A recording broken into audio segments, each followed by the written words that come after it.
Desde hace miles de años, el caballo ha sido uno de los medios más eficaces que han existido para viajar.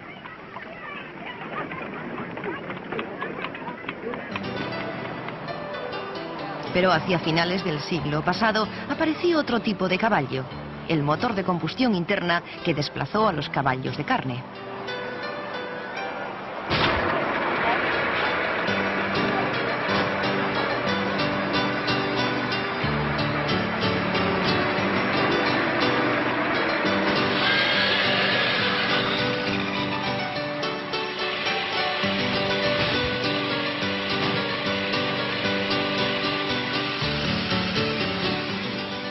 En una carrera entre un caballo y un coche primitivo, los listos habrían apostado por el caballo.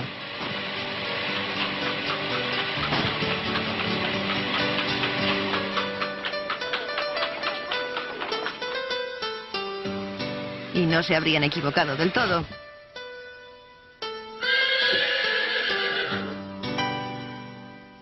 Había llegado la era del automóvil. Aunque todavía quedaba sitio para el caballo. Coches de vapor, coches eléctricos, todos luchaban con el automóvil por llamar la atención de un público confuso pero excitado.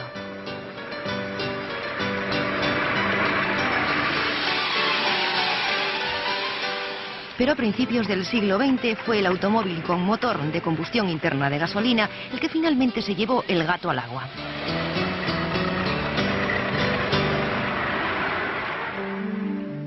Los pioneros del motor de combustión interna no reconocerían los coches de hoy, pero sí reconocerían los motores de hoy como los descendientes directos de los que inventaron ellos.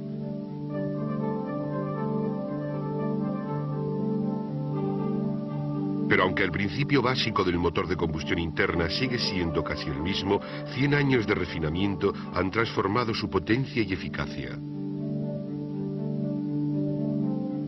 La mayoría de los motores se basan en el bloque de fundición. Se trata de un bloque rígido donde van los pistones y se crean las fuerzas que los empujan dentro de los cilindros. El bloque es además una pieza fundida de precisión con una compleja red de galerías internas por las que pasan el refrigerante y el lubricante.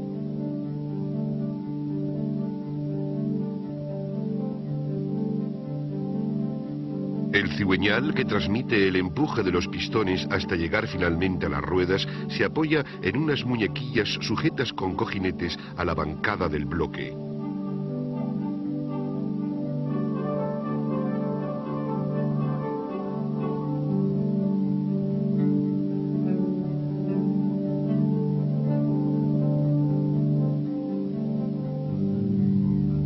El cigüeñal está hecho con una forma y precisión tales que, aunque gira a gran velocidad, no se desequilibra y, por tanto, apenas produce vibraciones.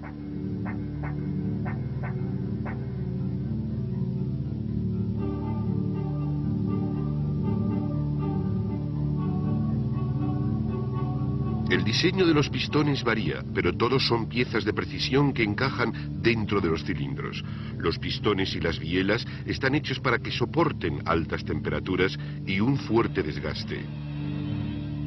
Cada biela va unida al cigüeñal de modo que su pistón sube y baja por el cilindro cuando el cigüeñal gira. Pero ¿qué es lo que hace que el pistón suba y baje y el cigüeñal gire? En un coche moderno siempre hay más de un pistón, pero de momento pensemos solo en uno.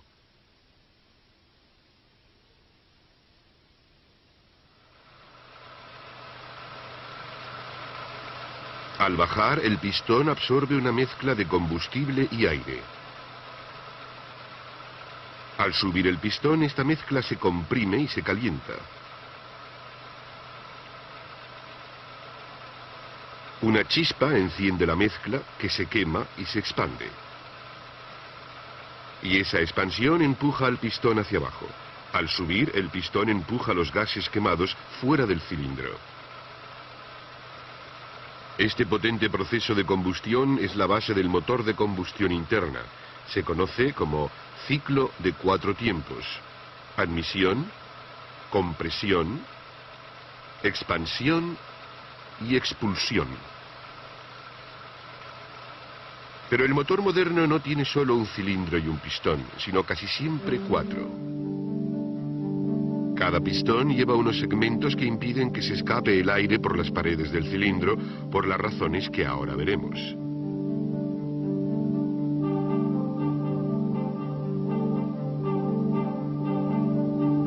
Cada pistón va unido al cigüeñal mediante la biela, exactamente del mismo modo.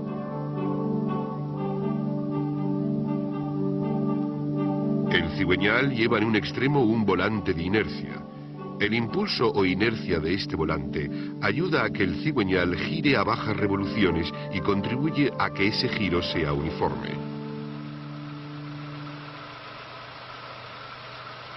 Los 4 pistones suben y bajan por los cilindros en parejas. Cuando se produce la combustión en 2 de ellos y empiezan a descender, los otros 2 suben. Esta acción combinada de los 4 pistones hace que el cigüeñal gire con suavidad, pero con potencia.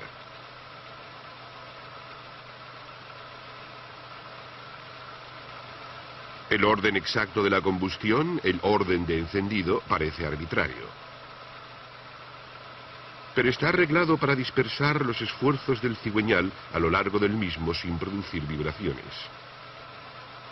La combustión en cada par de pistones los empuja hacia abajo y eso hace que el cigüeñal gire media vuelta.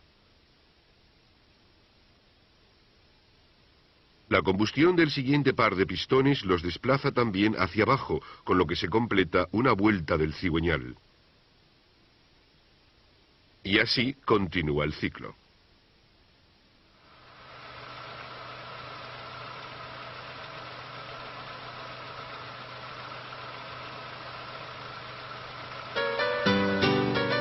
Hasta aquí, los pioneros reconocerían los motores modernos.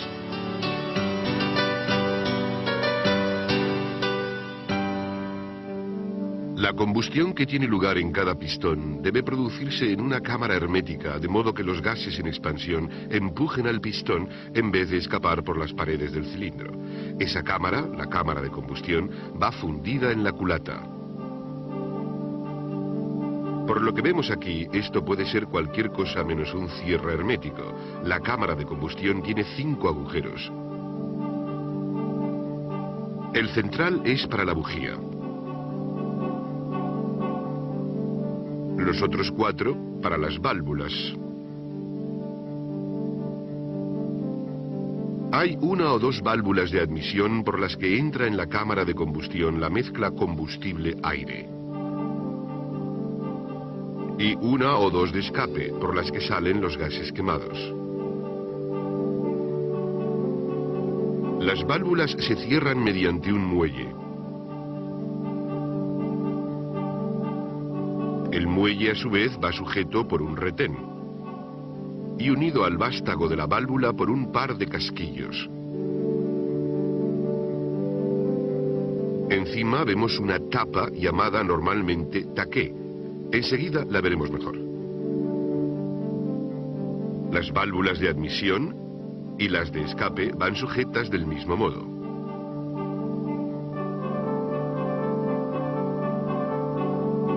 Con las bujías y las válvulas bien colocadas, todos los agujeros de la culata son herméticos.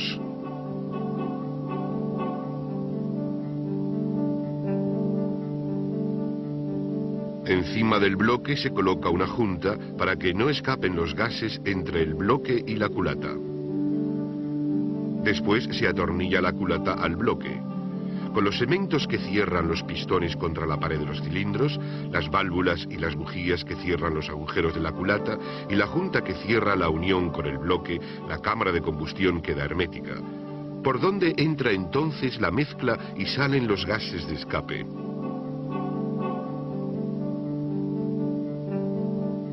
Está claro, las válvulas tienen que abrirse y cerrarse. Eso lo hace otro eje que gira, el árbol de levas, o cada vez más dos árboles de levas, uno para las válvulas de admisión y otro para las de escape. Cada árbol de levas va bien sujeto por muñequillas atornilladas a la culata, pero dejan que el árbol gire. En su extremo, cada árbol de levas lleva dos poleas grandes. Son las que transmiten el giro del cigüeñal, que a su vez hace girar los árboles de levas.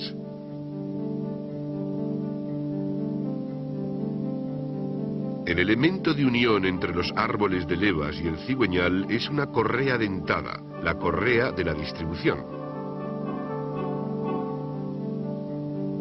Al girar el cigüeñal, giran también los árboles de levas. Las levas de cada árbol empujan hacia abajo a los dos taqués, que hacen que las válvulas se abran momentáneamente antes de que el muelle las vuelva a cerrar. Está claro que la apertura y cierre de cada par de válvulas tiene que coincidir con una posición del pistón. De ahí la importancia de la correa de la distribución. Si imaginamos por un momento que somos el pistón, en la cámara de combustión vemos que las válvulas de admisión dejan entrar la mezcla. Y luego se cierran para la compresión y la combustión. Y las válvulas de escape dejan salir los gases quemados. Ahora vemos el porqué del ciclo de 4 tiempos: admisión, compresión, explosión y escape. En un momento dado, cada uno de los pistones estará haciendo una de estas cosas, pero como veremos en la siguiente unidad, el ciclo de 4 tiempos no supone que tenga que haber 4 pistones. Puede haber más o menos.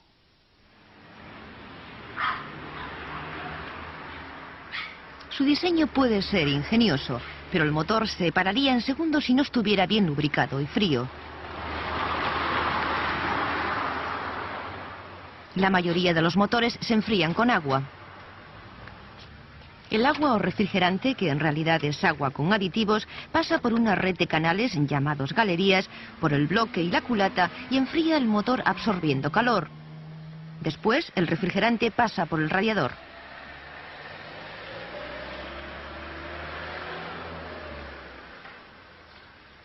Va por dentro de unos tubos finos que se enfrían por el aire que pasa por el radiador. Si el refrigerante se calienta mucho, como puede pasar en la ciudad, se pone en marcha un ventilador que aumenta la corriente de aire. Desde el radiador, el refrigerante vuelve al motor. Este ciclo se repite ayudado por una bomba de agua. La bomba suele estar delante del motor y va movida por el cigüeñal y una correa. En este caso, la correa mueve también el alternador. La bomba envía el refrigerante por las galerías del bloque y la culata, donde absorbe el calor del motor. Cuando el motor está frío, el refrigerante no pasa por el radiador para que se caliente antes. Cuando el motor ha alcanzado la temperatura ideal, se abre el circuito del radiador para que pase el refrigerante. Lo que abre y cierra ese circuito es un termostato, una especie de grifo situado en la culata por donde pasa el agua. Hasta que el refrigerante alcanza en ese punto una temperatura dada, el termostato está cerrado para que no pueda pasar. Cuando el refrigerante alcanza esa temperatura, el termostato se abre, dejando que pase el refrigerante al radiador, donde se enfría.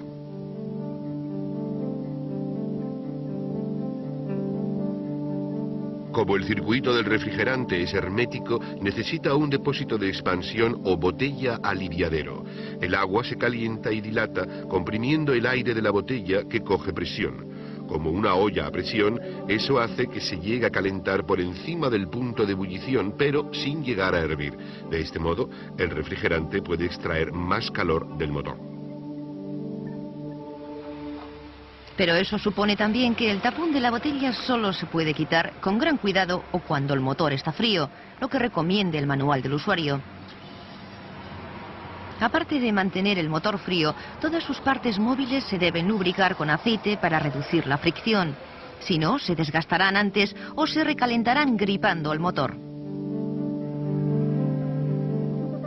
Todos los motores llevan una bomba de aceite. Esta bomba suele estar movida por el cigüeñal. Bombea aceite por las galerías del bloque y la culata.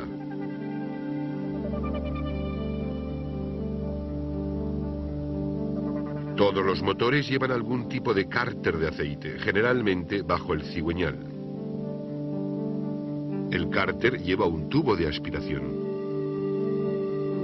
un tabique que evita que salpique aceite y el cárter propiamente dicho. Ahí es donde va el aceite cuando lo rellenan en el taller.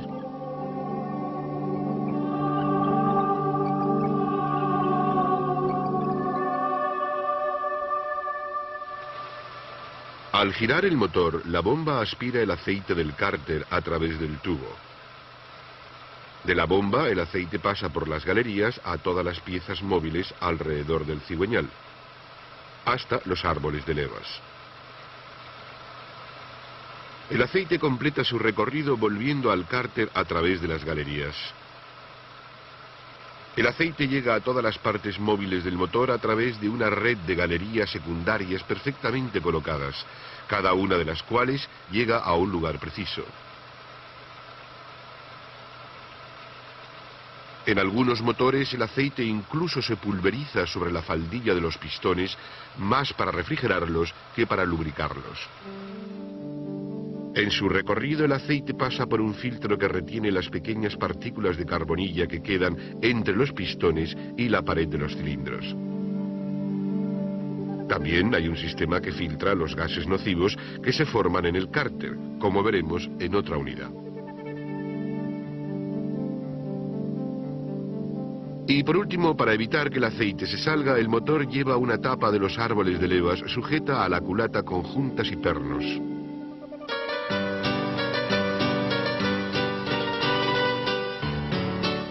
En la tercera unidad de esta serie vamos a ver algunos motores y combustibles alternativos antes de concentrarnos en la variante más importante, el diésel.